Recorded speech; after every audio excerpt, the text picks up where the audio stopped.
Hello and welcome to our webinar, Reading Graphic Part 1, the first in a series of special programs in celebration of our third annual Graphic Novels in Libraries Month. I'm Annie Bostrom, Booklist's Adult Books Associate Editor. Before we begin, I'd like to go over some technical details. The audience is in listen-only mode, but we welcome any questions you may have. On the bottom of your screen is a toolbar with a section for Q&A. If you have a question or need technical assistance, simply click Q&A and type your message into the box that appears. We will do our best to respond to all tech-related questions, and we'll pass along all other questions to today's panelists so they can follow up with you after the webinar.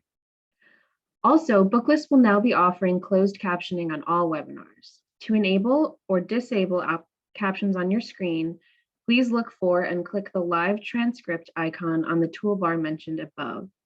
From there, you can select Show or Hide Subtitles from the menu that appears. If you choose to enable subtitles, you can adjust the size of the captions at any time by selecting Subtitle Settings. Last but not least, links to today's slide presentation and title list were included in the reminder email you received from Zoom 1 hour ago. To download them, please open that email, scroll to the bottom, and click on the links located there. You can also download the slides and title list by copying the URLs on this screen into your browser. Today, we have the pleasure of hearing from Emily Duval, Library Marketing Manager at Random House Children's Books, Mary Van Aken, Director of Publicity at Macmillan Children's Publishing Group, Damian Alexander, cartoonist, storyteller, and creator of Other Boys, which publishes on September 7th. Danielle Presley, marketing assistant at Penguin Young Readers. Xingyin Kaur, experienced designer, cartoonist, and creator of The Legend of Auntie Po, which published on June 14th. Danielle Yaddo, marketing manager at Scholastic, and Michelle Leo, Vice President, Director of Education and Library Marketing at Simon & Schuster Children's Publishing. First, we'll hear from Emily Duval. Emily is the Library Marketing Manager at Random House Children's Books. She started working in children's publishing and advertising, but was hooked on school and library marketing after going to her first library conference, and has been in school and library marketing for the past 5 years with no end in sight. She loves working on and reading middle grade books, especially graphic novels, of course. Take it away, Emily. Hi, everyone. Thank you so much for being here today. I'm so excited to talk to you about some graphic novels. I'm going to kick it off with some chapter book level graphic novels that we have coming out. These are great for new early readers. I'm going to kick it off with Monster Friends. With 3 starred reviews so far, we're so excited that Monster Friends is out in the world for budding readers. This is a beautiful friendship story tackling lessons about being yourself and navigating complicated feelings with bright and gorgeous art and the cutest monsters you have ever seen. Monster Friends is a delight to read. And then we also have the next book in the Pizza and Taco series. This is the 3rd installment of the adorable dynamic duo Pizza and Taco. Who doesn't love either of those things? It's perfect for fans of narwhal and jelly and great for budding beginner readers. Scaredy Squirrel is a new character that we're so excited for you to meet, and he'll be featured in a new series that includes picture books and graphic novels. Scaredy Squirrel is afraid of everything but learns that life outside his tree might not be so scary after all. It's a great social emotional learning discussion series to have in your library. Apple of My Pie is book 2 from Mika Song, which follows Donut Eat the Squirrels. Gotta love a good food pun, which received wonderful reviews this past year, where it's just perfect and charming tales of friendship told with beautiful illustrations and kid-friendly storytelling. And finally, we have Grumpy Monkey Freshly Squeezed. This is perfect for readers who fell in love with Chimpanzee and are ready for the next reading level. Grumpy Monkey Freshly Squeezed is the first book in a new graphic novel series featuring Chimpanzee and all his friends. Next slide, please. And now I'm going to talk about some series that we have starting this year. We have Ham Helsing. This is an in-house favorite that we all love. It's a new hysterical graphic novel series, great for fans of Dogman and Hilo, but with humor that adults will also appreciate, and making it a great graphic novel storytime pick. The series follows Ham Helsing, who is a descendant of a longtime adventurer and monster hunters, and he's reluctant to carry on the family trade. And we have some art on the next slide as well. It's super fun, super kid-friendly, and they're just going to fall in love with the series. Next slide. Once Upon a Space Time. This is from the author of the New York Times best-selling Jedi Academy books, and this is the first in a hilarious space-themed graphic novel series from Jeffrey Brown. This is an out-of-this-world adventure, perfect for the astronaut in training in your life. I'm a huge fan of Jeffrey's drawing style. We have some on the next slide to show you. It's so intricate with great detail. He hand-lettered everything. So there's so much for readers to get out of the story. It's a great practice in reading graphic novels for the early reader, and it's just wonderful. So we hope you check it out. Next slide. And then Mayor Good Boy is a new series that we're super excited about. In the hilarious Mayor Good Boy graphic novel series, everyone can make the world a better place, whether you're a human or a dog. There's a new dog in town when Greenwood gets the mayor they have been waiting for, Mayor Good Boy. So they elect a dog for mayor.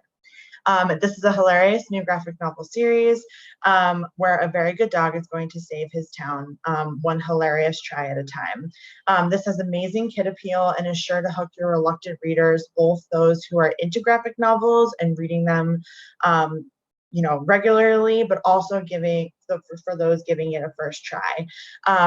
There's also a wonderful theme underneath the silliness of having a dog as mayor of activism and making your community a better place. And we have some examples of spreads on the next slide.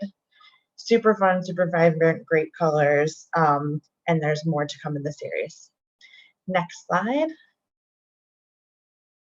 And then these are some more series that have books 2 and 3 available this year for the readers who are waiting for the next installment or looking for a new series to dive into with a lot to read. Pacey Packer Unicorn Tracker is back in book 2.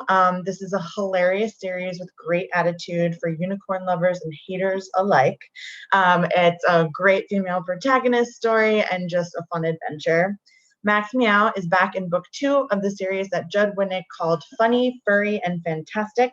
And the book also includes a How to Draw Rex rocket activity, which really engages readers in this fun graphic novel series. And a personal favorite of mine is Witches of Brooklyn, What the Hex? This is book 2. Witches of Brooklyn is the cool version of Sabrina the Teenage Witch for middle grade readers and beyond, really, for kids today. This is a fun adventure series, but it's also great for readers looking for thoughtful stories dealing with school friendship and found family. And next slide. And who doesn't love Cardboard Kingdom? Cardboard Kingdom is back with a second book this year. Readers fell in love with Chad Sell's imaginative and inclusive adventures of a ragtag group of kids ready for adventure. Book 1 was a Bluebonnet Master List selection in 2019 and received 5 stars, and Roar of the Beast does not disappoint. Chad he masterfully tackles themes of identity in a very kid-accessible way, which I love. We have some examples in the next slide. Chad is also fantastic. He's constantly producing great activities, and we have a ton. So definitely visit our website. We have a ton of graphic novel activities around Cardboard Kingdom to check out. Next slide. Turtle in Paradise. This is a graphic novel adaptation that we're super excited about. The Newbery Honor-winning Turtle in Paradise is now a graphic novel, which is perfect for fans of looking to experience it again in a different way, and a great way to introduce new readers to the wonderful storytelling of Jenny Holm. Inspired by family stories, 3-time Newbery Honor winner Jennifer Holm blends family lore with America's past in this charming gem of a novel, now adapted to a graphic novel form by rising star Savannah Guncho. It's absolutely gorgeous. We have some examples on the next slide. Such a beloved novel, and this is such a great way to demonstrate a different way of reading the story, and the art is just fantastic. Next slide. I know I have always felt that the Magic Tree House books have been begging to be graphic novels. The stories are so immersive and imaginative and so great for early readers. And I'm so excited that we have two here coming, Dinosaurs Before Dark and The Night at Dawn. So these are Magic Tree House stories that have been adapted into graphic novels. It's a great entry into the series for readers who haven't read it before, but it's also great for the fans of the Magic Tree House series and who have read them all. Next slide. And this is a contemporary fiction that we're so excited about. Just roll with it. Maggie is navigating middle school, which is already hard enough, obviously, but can certainly be challenging when you have OCD and anxiety. Maggie relies on her 20-sided dice to make decisions, but in Just Roll With It, she must learn to trust the world around her to succeed. It's great for social and emotional learning collections and fans of Raina Tablemire. And I believe we have some art on the next slide as well. So the 20-sided die, for those who don't know, is used in a lot of role-playing games. So this is great for gamers in your library who are looking for something to read. It's absolutely fantastic. You'll laugh, you'll cry. It's great. Next slide. Yummy is pretty much everything kids probably wished a nonfiction book would be. It's got vibrant illustrations and it's all about desserts. And yes, it is actually nonfiction. Have you ever wondered who thought to freeze ice cream, or when people began making sweet pastry shells to encase fruity fillings? Perry, our guide through the book, is excited to show you the delicious history of sweets while taking you around the world and back. For those who spent the pandemic jumping into the British Bake Off or in the kitchen learning how to cook, this is a wonderful book to read. There are more coming. You don't think you're reading nonfiction, but you learn so much, and you'll probably get hungry afterward too. And lastly for me, here's some great art from the book. And then next slide. And then finally, we have a YA graphic novel, Fly By Night. Fly By Night is a truly exciting addition to thriller collections with a thriller graphic novel. This is an amazing mystery filled with strange creatures, high school drama, and family. And this darkly illustrated book shows us that monsters are all around us. Reading a thriller in a graphic novel format brought the experience to a whole new level for me, and I know your readers are going to feel the same. Next slide. There's some great art. And next slide, I believe. That's it for me. Please visit our website, rhteacherslibrarians.com. We have free downloadable resources for graphic novels and more. And be sure to follow us on Twitter, Facebook, and sign up for our newsletter to learn about new events and new books. Thank you so much. Thank you so much, Emily. We will now hear from Mary Van Aken. Mary is the Director of Publicity at Macmillan Children's Publishing Group. Welcome, Mary. The floor is yours. Hello, everyone. Thank you so much for joining us today. And to Booklist, thank you for hosting this webinar.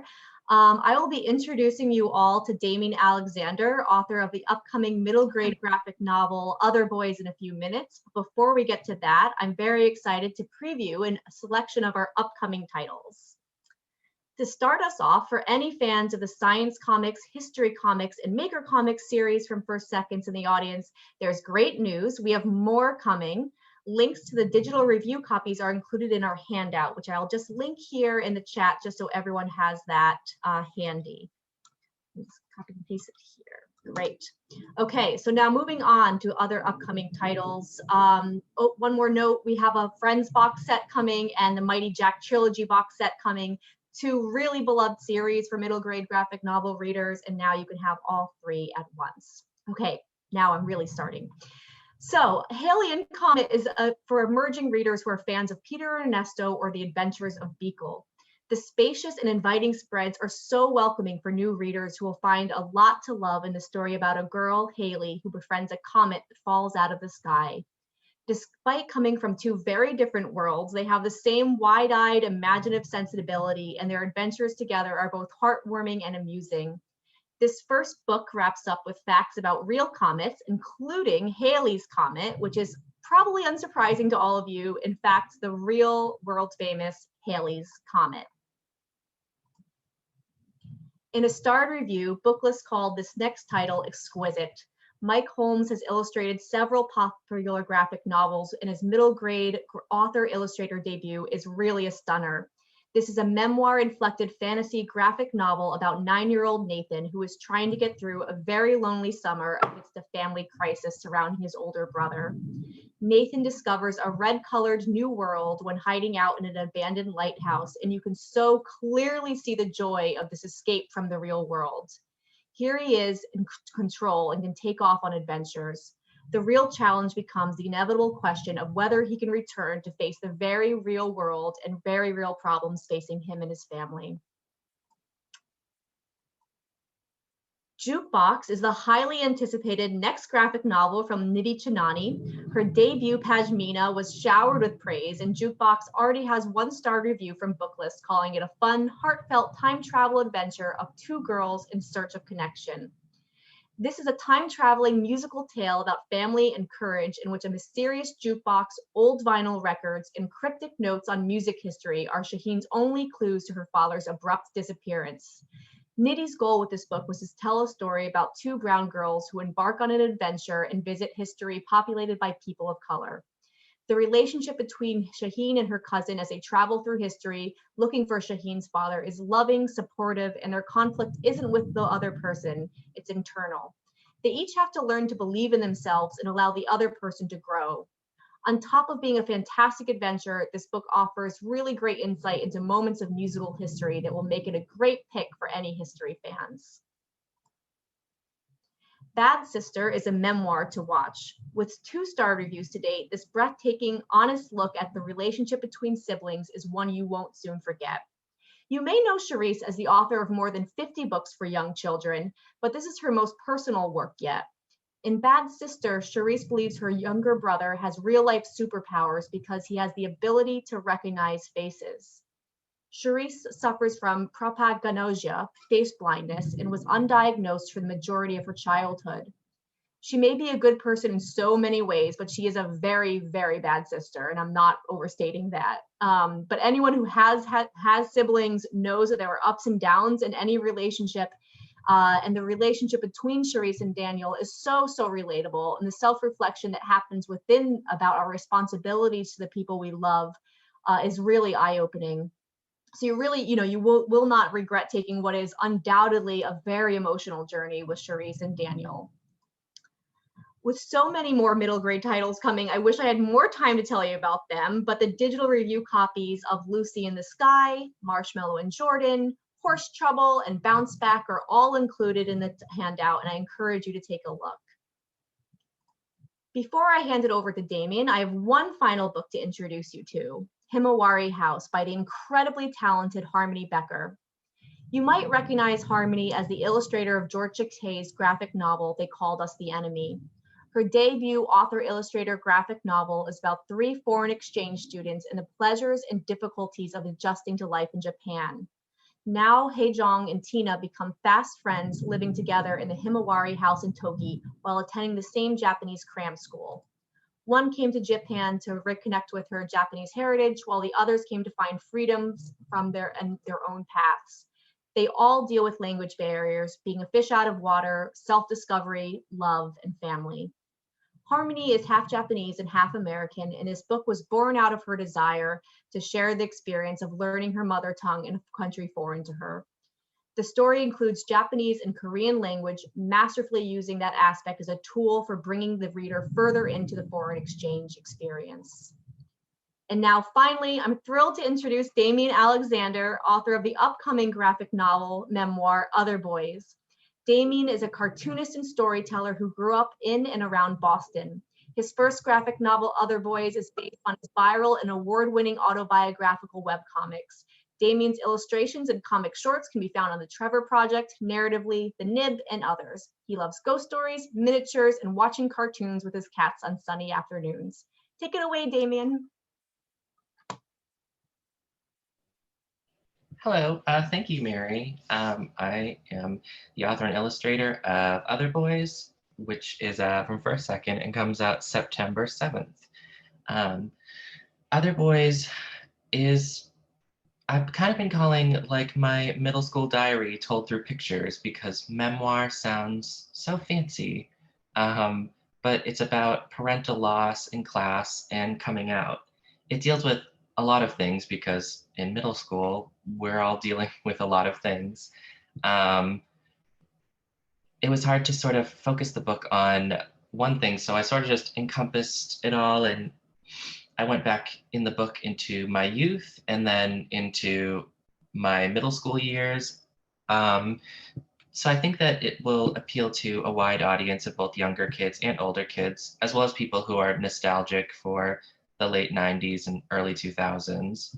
When I was writing this memoir, I was thinking of a book that my middle school self would like to read. Something that would have appealed to me was an LGBT story told through pictures in like a graphic novel form. When I was very young, there weren't a lot of LGBT books in general, or books that dealt with gender identity, or primarily like me as a kid, I liked to play with Barbies and doll houses and have tea parties, while the other boys were more into Star Wars and G.I. Joe. And it was kind of hard because I had an older brother who was very boyish, and he liked Ninja Turtles. And a lot of my childhood was being told, why couldn't I be more like him? And this book sort of encompasses how I internalized that feeling to the point when in middle school, I had already felt othered and not really like there was just something wrong with me. And I think this book will appeal to kids who feel like there's something wrong with them and will maybe make them feel just a little less alone. A lot of the time when I was a kid too, the books that I read were from libraries. So I'm hoping a kid like me will come across it as at a library, or at their school library, or a teacher might recommend it to them if they think it's a story that would appeal to them.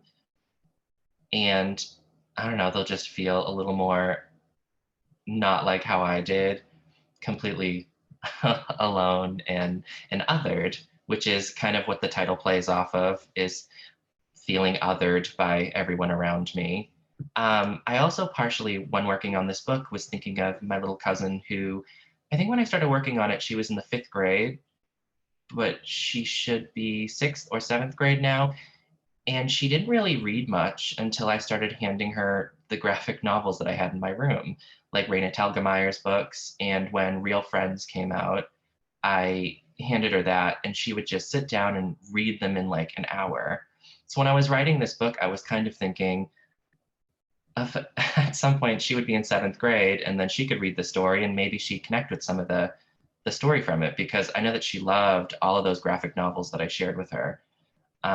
So I was thinking, when working on this book, appealing to both 7th grade me and my 7th grade cousin now.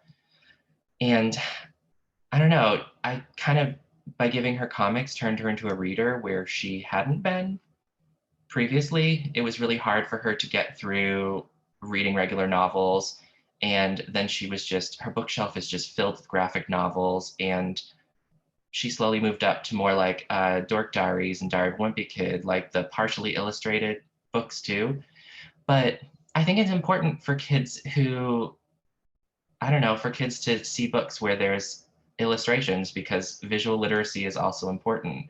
So I'm hoping that this book will appeal to all sorts of people who like graphic novels, people who feel alone, LGBT kids, and kids who have lost parents like I had. And I'm hoping it'll appeal to both older readers who grew up in the Y2K generation, as well as younger kids who are maybe dealing with the same things that I and people my age had gone through as well.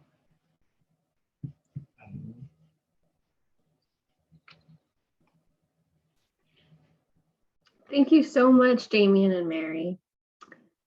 Next up, we will hear from Danielle Presley. Danielle is the marketing assistant for Penguin Young Readers. Thanks for joining us today, Danielle. Hi, thank you. I'm Danielle from the Penguin Young Readers School and Library team, and I have a few graphic novels to share with you that are out and also looking ahead to titles that will be coming out later this year. And then I also have the honor of sharing my time with Janine Kaur, who's written The Legend of Auntie Poe that just pubbed last month. So with all of that, let's get started. We're going to start with Agent 9, which is available now. This is a hilarious series about a feline secret agent who will do whatever it takes to save the world, even if it means destroying a few things along the way, as you can see on this next slide with a spread from the book. Directions seem to be optional for Agent 9. In this first book, Fletageddon, Agent 9, which I still think is a really cute name because 9 is a cat and cats have 9 lives. Agent 9 has to stop King Crab and his diabolical plan to melt the polar ice caps and save the world from a massive flood. And then next slide. I have Tide Pool Troubles by Ashlyn Anstey. This is a graphic novel chapter book series that's a spin on the Sherlock Holmes setup. So it's about a fox and a badger who are best friends and share a love of discovery and solving environmental mysteries. In this first installment, Shelby gets a letter from a hermit crab claiming that all the shells are missing from the beach. So of course, she and Watts are on the case. And as you can see from this next slide, with the spread, how eager Shelby is to get started on a new mystery. The story focuses on beachside ecosystems and how every creature's action affects the next. And then next, please. Next, I have Saving Soria, Chang and the Sun Bear. Trang Nguyen is a Vietnamese wildlife conservationist, environmental activist, and writer, known for tackling the illegal wildlife trade in Africa and Asia. And Saving Soria is a middle grade graphic novel based closely on the author's experiences. When 12-year-old explorer Chang discovers bear poaching near the rainforest near her home in Vietnam, she decided to do everything she could to become a wildlife conservationist.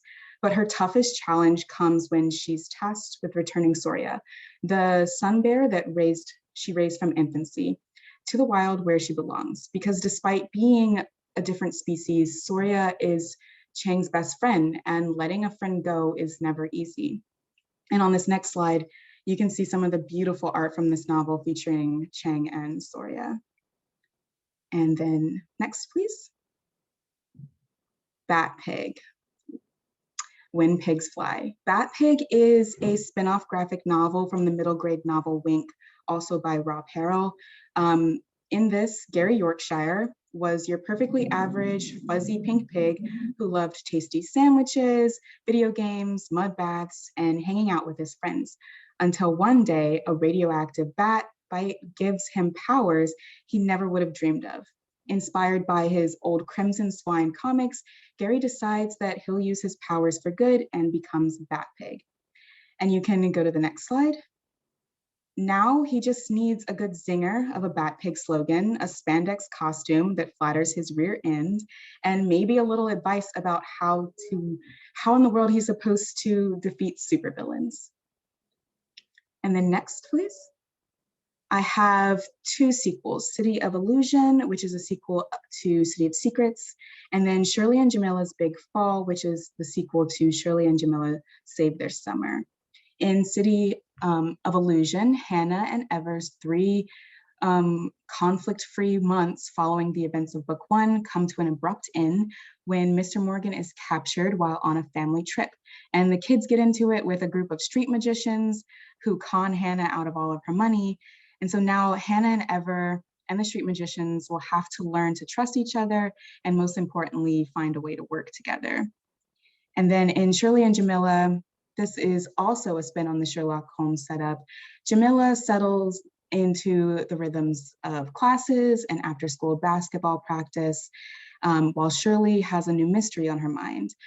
Her old enemy, Chuck, is up to his usual tricks, and so Shirley and Jamila hatch a plan.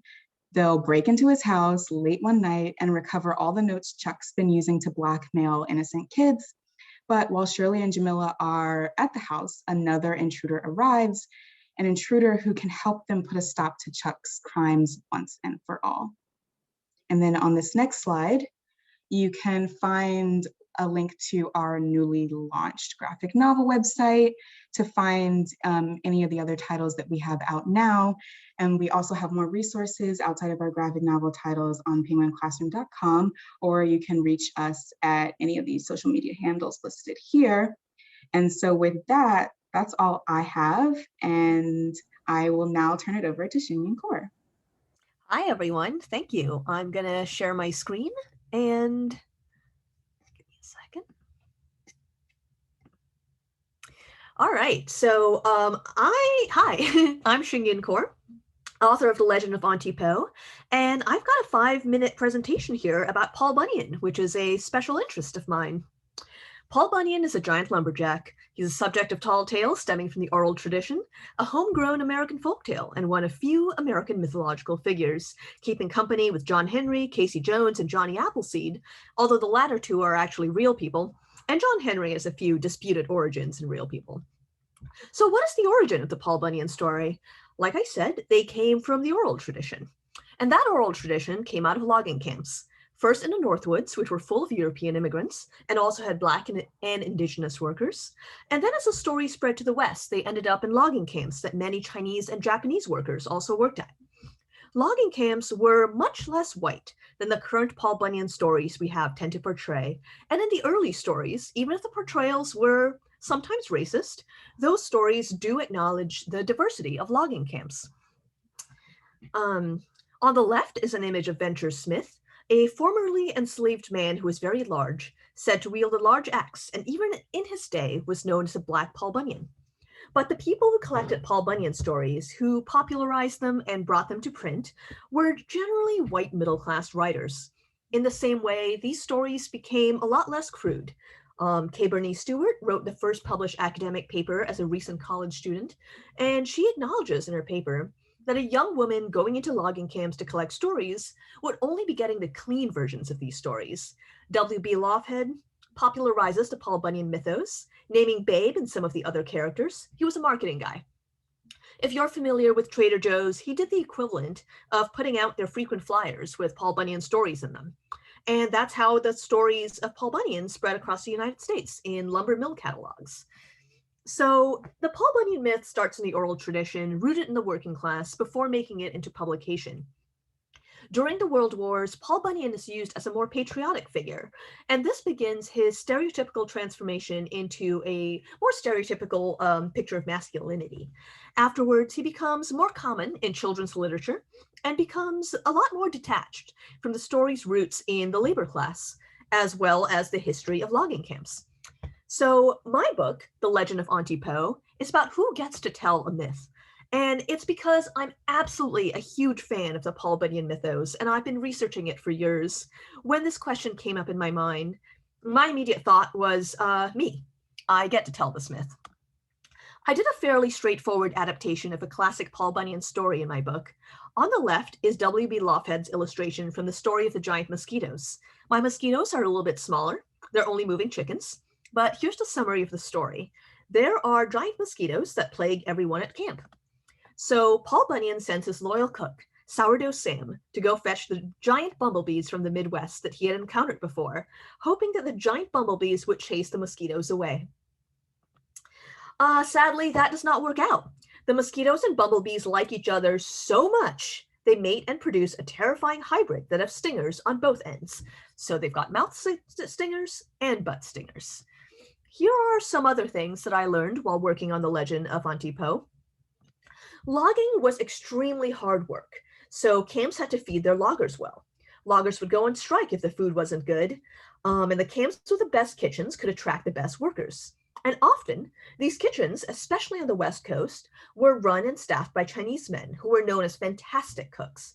I shaped a lot of my book around a fact I read, which is that Chinese cooks were actually not infrequently paid more than white cooks, and were sometimes retained by their employers for a very long time. Researching the late 1800s, around the time of the Chinese Exclusion Act, is a time when you're encountering a lot of violence and trauma being enacted on marginalized people.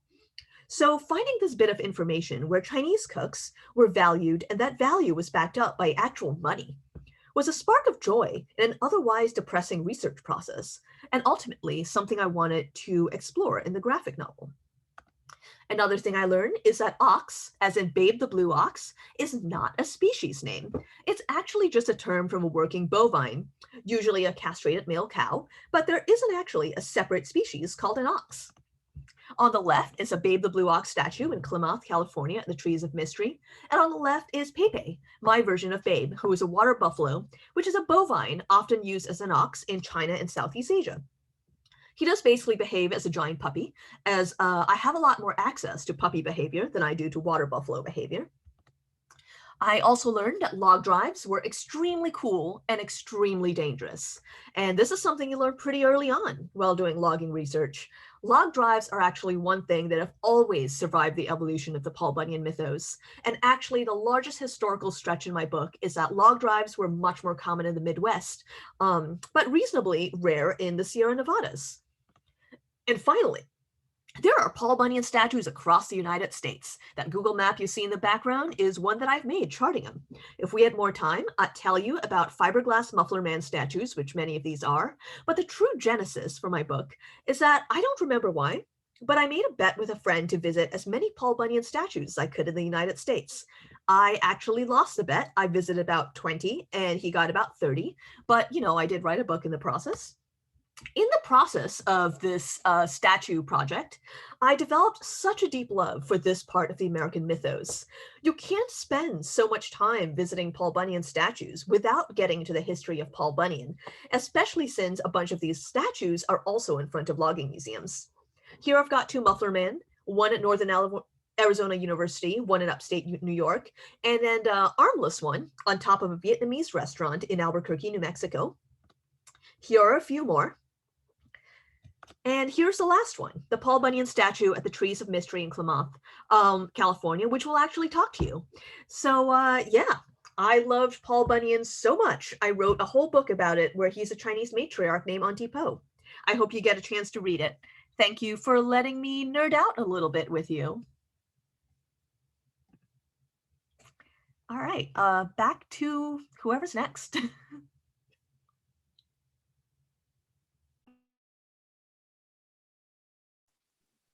Thank you so much, Xingyan and Danielle. Our next panelist is Danielle Yado.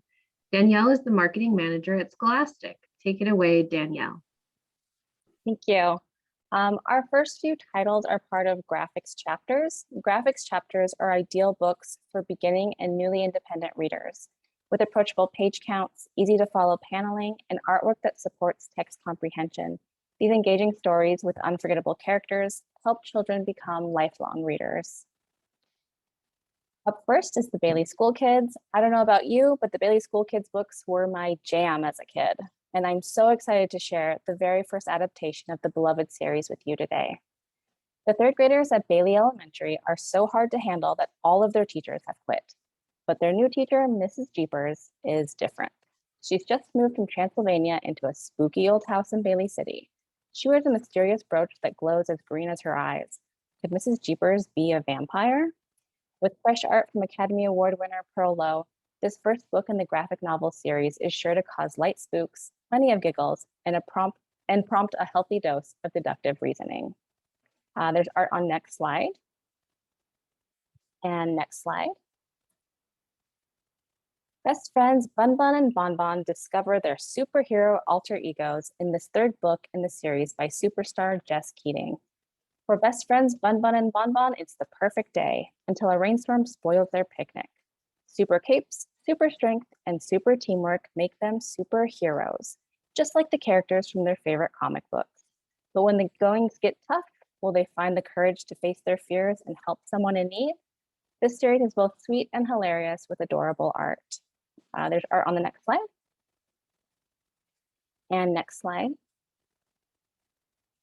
Eisner Award-winning cartoonist James Kotelka returns with another uproariously funny caper for Banana Fox to sniff out in this critically acclaimed series.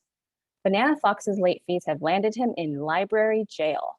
And when a family foe is found around town and a giant book-eating robot is unleashed, it looks like Flashlight and William need to step in to save the day. The junior detectives put their heads together, but when their investigation runs cold, an unlikely hero emerges and proves his own sleuthing skills. Art on next slide. And next slide. Owlie, the little owl with a heart of gold, returns for another forest adventure in this Eisner-winning series about friendship. Through a unique blend of words and symbols, Owlie can be read by the youngest readers and is a great introduction to graphic novels. Next slide. Danny and Madison are back in the third book of the wildly popular Making Friends series. Danny's sketchbook is at it again, but this time it's not Danny's doing. Danny and Madison are living a new reality. Rather than best friends, the pair now believe they're twins, and that isn't the only part of their lives that has been completely rewritten. Their mom is a novelist, their dad is a rock star, and Danny has suddenly become a diligent student. Things aren't adding up. Danny and Madison start sleuthing and discover that someone has drastically altered the universe. Can the pair put things back the way they were, or is the magic beyond their control? Next slide. The Babysitters Club is back with a brand new graphic novel adapted by newcomer Chan Chow. With the same charm and engaging illustrations as its predecessors, this is a must-have for every graphic novel collection, and the incredibly talented Chan Chow is a creator to keep your eye on. Next slide. This one's for all of the Marvel fans out there. If you're all caught up with the latest Marvel shows and craving more, this is the book for you. This original Ms. Marvel graphic novel finds Kamala Khan stretched too thin, literally. She's having a hard time balancing schoolwork with being a good friend, being there for her family, becoming the best fanfic writer this side of the Hudson River, and, becoming a superhero. She's tired and just barely keeping control, but she's handling it. Totally. But when a mysterious robot tries to infiltrate Avengers Tower, it'll be up to Ms. Marvel to pull herself together, learn to ask for help, and fix the mess she's made before anyone gets hurt. Art on the next slide. And next slide. The companion to the New York Times bestseller, Not Enough. Natalie has just arrived at summer camp and soon realizes it isn't anything like the brochure. Instead of spending the summer with her best friends, Natalie is stuck with her BFF, ex-BFF, Lily, and someone even more annoying than the endless mosquitoes, Millie Flatbottom. Even worse, she's constantly pushed out of her comfort zone and forced to come face to face with some of her greatest fears. Although summer camp isn't all what Natalie expected, could it be exactly what she needs? Hilarious and heartfelt, this is the series you cannot put down. Next slide. The latest in the New York Times bestselling Sunny series finds Sunny bored. It's summer and most of Sunny's friends are out of town. Plus, there's nothing on TV. The only place that's remotely cool is the community pool. Sunny loves going there and loves it even more when she's offered a job at the snack shack. Soon she's flinging fries and serving soft ice cream like a pro, with the assistance of a very sweet boy who happens to work with her. Next slide.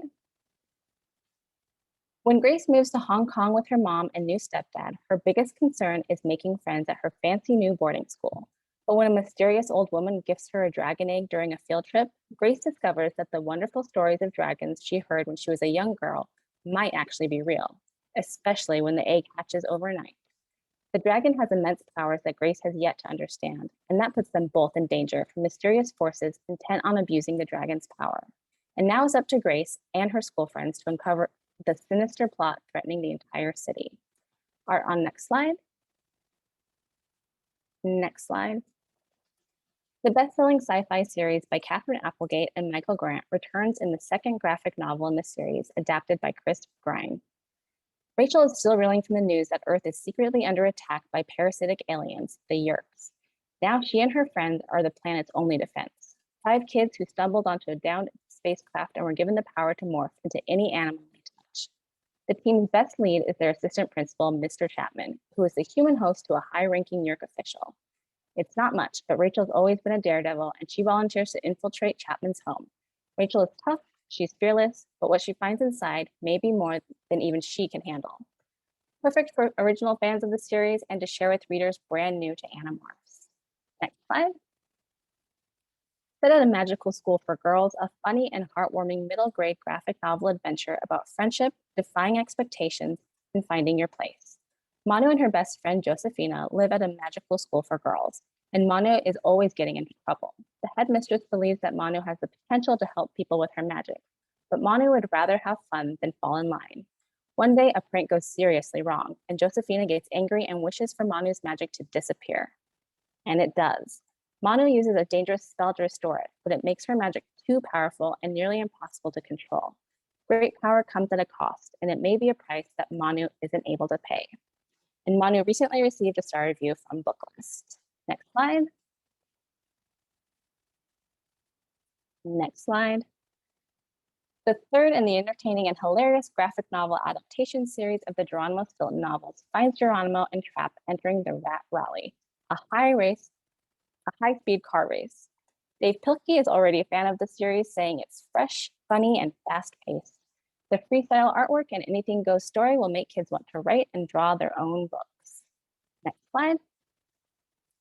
And speaking of Dave Pilkey, Cat Kid Comic Club is back in session in its groundbreaking graphic novel narrative from the worldwide best-selling and award-winning author and illustrator of Dogman. The shenanigans are nonstop, and the Baby Frogs mini comics are funny and full of heart. Creating stories within a story, author and illustrator Dave Pilkey uses a variety of techniques, including acrylic paints, colored pencils, Japanese calligraphy, watercolors, and much more, to portray each frog's perspective. The kaleidoscope of art styles paired with Pilkey's trademark storytelling and humor fosters creativity, collaboration, independence, and empathy. Readers of all ages will relish this joyful graphic novel adventure. Next slide. And everyone's loving the first book in the series, Cat Kid Comic Club. Next slide. The graphic novel adaptation of the #1 New York Times best-selling series, Wings of Fire, continues in the brightest night. New and old fans will delight in this adaptation featuring cinematic illustrations by Mike Holmes. In this latest graphic novel, buried secrets and deadly surprises are waiting for Sunny in the shifting sands of the desert, where she must decide once and for all, is her destiny already written, or can 5 dragonettes change their fate and save the world? Next slide. Told through delightfully scary artwork from Diana Camero, and with an even more horror than ever before, fans won't want to miss the thrilling conclusion of this pulse-pounding young adult graphic novel adaptation. Next slide. And next slide. The next installment of the wonderfully sweet Heartstopper series finds Charlie and Nick's relationship in a really great place, and Charlie thinks he might be ready to say those 3 little words. Nick feels the same way, but he's got a lot on his mind right now, especially the thought of coming out to his dad and the fact that Charlie might have an eating disorder. As the new school year begins, Charlie and Nick will have to learn what love really means. And in case you haven't heard yet, the Heartstopper series will soon be streaming on Netflix. Next slide. And mark your calendars because Teach Graphics Week is coming back October 18th through the 22nd. You can sign up for more information with the link on the screen. Thank you. Thank you so much, Danielle. Our final panelist today will be Michelle Leo. Michelle, the VP Director of Education and Library Marketing at Simon & Schuster, is the daughter of 2 librarians and spent a lot of her childhood in libraries. A graduate of Fordham University, she spent a year in France teaching English to French high school students before beginning her career at Simon & Schuster, where she's worked for 23 years. The floor is yours, Michelle. Hello, everyone. Thanks for being here today to learn about some awesome graphic novels we have coming up this year. Next slide, please. Let's dive right into our graphics for the youngest readers among us. These are a new leveled beginning reader project that we started this year, ready to read graphics.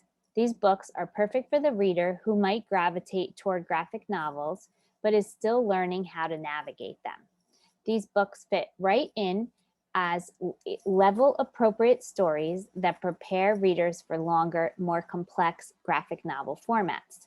Some of our new series include Thunder and Cluck, two dinosaurs with larger than life personalities becoming friends and having adventures in this silly and sweet level 1 series. A new level 2 series, Nugget and Dog by Jason Tharp, features a hot dog named Dog and a chicken nugget named Nugget. They're friends and they have to save the day in Gastropolis with ketchup and kindness. Geraldine Pooh and Her Lunchbox 2, written and illustrated by Maggie Chang, is the start of a series featuring a spunky Taiwanese American girl named Geraldine as she takes on bullies and makes new friends at school. And finally, don't miss a PJ Masks Level 1 graphics adaptation coming out at the end of August. Next slide, please. In addition to the new Ready to Read program, Little Simon has seen the power of creating early chapter books that focus on emerging readers, but also understand that these growing readers want graphic novels too. So enter graphic novel chapter books. Little Simon has built these graphic novels in the same way that they've built their early chapter books, with fresh, bright, exciting, and cool stories, art, and covers. Here we return to the classroom pets of Sunnyview Elementary with Super Turbo, the graphic novel. Books 1 and 2 are available now, with 2 more on the way nearly every season. Kids love a good mystery, and when you add in puppies, slime, school hijinks, and a quick graphic novel read, Pup Detectives is staged to be a hit series. Using the characters from the chapter book series Ryder Wolfson, Little Simon has remade the entire world by reimagining the characters as cute puppies. Books 1 and 2 are out now, and again, 2 more will be published every season. And finally on this slide, return to the Dragon Kingdom of Renly with the Scarlet Dragon Ruskin and all of his friends. Next slide, please. From the author of the New York Times bestselling Timmy Failure series comes a laugh out loud, heartwarming, full-color graphic novel series about a quirky town. It's just right for young readers starting to read longer books. Wendy has lived in Troubletown her whole life, but has never gone exploring and thinks trouble is too strong a name for this boring place she lives in. But when her overprotective dad leaves for a trip and the babysitter doesn't enforce all dad's rules, Wendy is suddenly free to discover her hometown. Turns out, Troubletown might actually deserve its name. Look out for Squirrel Do Bad by Stephen Pastis, this first book in the Troubletown series coming this August. Next slide, please. She-Ra and the Princess of Power meet Dave Pilkey's Dogman in this outrageously hilarious graphic novel about a young berserker who has to rescue her fellow warriors from the evil villain Witchhead before he destroys the world. But can she master her mysterious new weapon in time to save her fellow Zerks? Barb the Last Berserker, Volume 1 by Dan Abdo and Jason Patterson goes on sale this September, with Volume 2 coming in spring of 2022. Next slide, please. Moth Hush returns in this sequel to the breakout graphic novel, The OK Witch. Moth is starting to settle into her newfound knowledge of her witch ancestry and powers, but life at school continues to stink. Even her good friend Charlie doesn't entirely understand what it's like for her to always be the one who's different. Things only get worse when Moth's mom starts dating one of the dorkiest teachers at school. When she discovers a spell that will unleash another version of herself, a confident, cool, and popular version, what else is she supposed to do? Not use it? The OK Witch and the Hungry Shadow by Emma Steinkellner went on sale just this week. Next slide, please. Long Distance by Whitney Gardner was published June 29th. In an effort to help Vega make some new friends after forcing her to move away from her best friend, Vega's dad sends her to summer camp. But Vega doesn't want new friends. She just wants to go back home. But when her cell phone unexpectedly calls it quits and things at camp start getting weirder and weirder, Vega is forced to team up with her bunkmates in an effort to figure out exactly what's going on. From the creator of Fake Blood, Long Distance is a charming and funny story about being yourself and the endurance of friendships both near and very, very far away. Next slide. The Dire Days of Willow Weep Manor by Shannon K. Garrity and Christopher Baldwin is a wickedly funny graphic novel with a literary twist that is perfect for fans of Nimina and Paper Girls. Haley's greatest passion in life is Gothic romance novels, and when she sees a stranger drowning in the Rover on a dark and stormy night, she knows her moment has come. But when Haley leaps in to rescue him, she awakens in Willow Weep, a world that looks like something from a Gothic novel, but it's actually a pocket universe. Willow Weep is the only protection our world has against a great force of evil, and its defenses are crumbling. Readers will delight in this fresh and accessible send-up to classic literary tropes as cruel fate makes Haley the heroine Willow Weep needs. Next slide. Tiny Dancer by Sienna Sherson Siegel and Mark Siegel, their husband and wife team, is another exquisite graphic memoir following their Cyber Honor winning To Dance.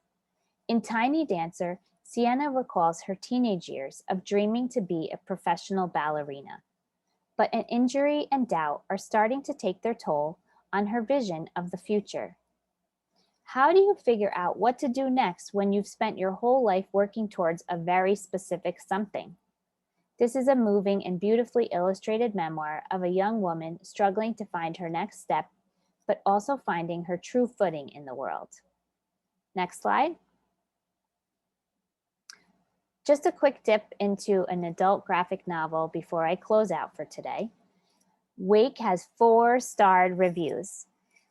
Written by Rebecca Hall and illustrated by Hugo Martinez, it's published by our Simon & Schuster adult imprint, but definitely with teen crossover appeal. Part graphic novel, part memoir, Wake tells a story of women-led slave revolts and chronicles author Rebecca Hall's scholarly efforts to uncover the truth about these women warriors who, until now, have been left out of the historical records. And next slide. Thank you so much for your time, and for more seasonal recommendations, you can check out our book pantry and our book drop. Book pantry is for the children's division, and the book drop is for our adult imprints. Thank you so much, and enjoy the rest of your day. Thank you, Michelle, and a big thank you to all of today's panelists. It's been such a delight hearing from you all, and we really appreciate you taking the time to speak with us. Tomorrow, all attendees will receive an email containing links to today's slide presentation, title list, certificate of completion, and video recording. For more about Booklist webinars, be sure to visit booklistonline.com/webinars, where you can view archives of past webinars and register for upcoming ones like those you see here. As we mentioned at the beginning of the webinar, Graphic Novels in Libraries Month is officially here. We'll be celebrating throughout July with webinars, author-illustrator panels, a Read Graphic sweepstakes, podcasts, and of course, our Guide to Graphic Novels issue, which is now free and open to everyone on booklistonline.com. For the complete list of this month's festivities, including links to everything mentioned here, visit bit.ly/GNJuly 2021.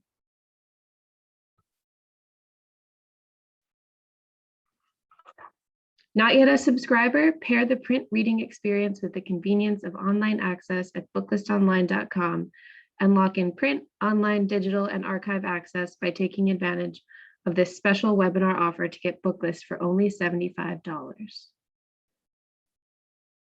Thank you for joining us for today's webinar, and one more huge thank you to our panelists and our sponsors, Random House Children's Books, Macmillan Children's Publishing Group, Penguin Young Readers, Scholastic, and Simon & Schuster Children's Publishing. This concludes today's webinar. See you next time.